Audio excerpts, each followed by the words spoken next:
بسم الله الرحمن الرحيم. صلى على رسول الله. عندنا ايه غدانا النهارده؟ ايه رايكم؟ ادي ايه الكيكه اللي عملتها بالبنجر. بنجر طبعا انتوا عارفينه مفيد جدا. تمام. وادي ايه عندنا؟ ايه كان من امبارح رز مدسوس، مش معقوله هسيبه واعمل رز سمك صياديه. تمام. ده غدانا اهوت. ايه رايكم تعالوا اتغدوا معانا؟ ودي فلفل وبتنجان كده على مقاسه.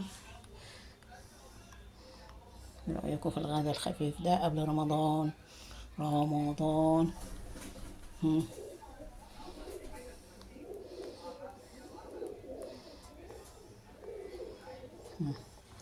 كتروا البنجر شوية، يعني بنجراية كبيرة كده عشان يبقى تدي لون حلو.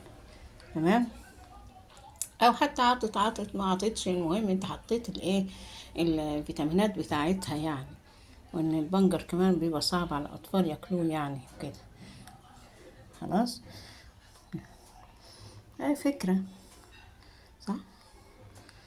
لا جميلة والله، شايفين؟ طرية طرية طرية وهش.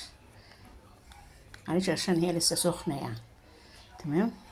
لسه مطلعاها حالا من الايه الفرن. ده غدانا النهاردة، وننزل نحل بالايه ديت، وكان في عصير او كوباية شاي بلبن او كده. تمام.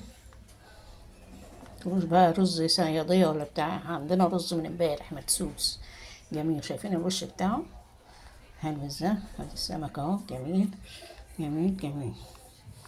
يلا تمنياتي لكم بإيه، بسنة سعيدة وأرق التهاني والأماني وأحلى المنى، ويجعلوا رمضان علينا وعليكم يا رب، يدخل علينا وعلى أمة محمد أجمعين يا رب بالخير واليمن والبركات، واجعله كده شهر مبارك يعدي كده حلو جميل ومفهوش. طبعا الناس هي عمالة تصرف تصرف تصرف، محوشة أنا بصراحة يعني شهر رمضان ده يعني شهر عبادة، صلاة وصوم وزكاة.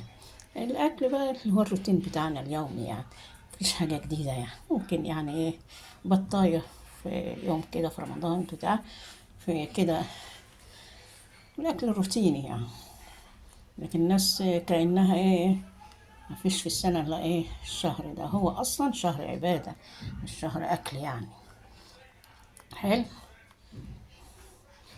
أهم شيء تنسوش البلح، يعني أهم شيء البلح واللبن. صوموا تصح. تمام. يلا مع الف سلامة.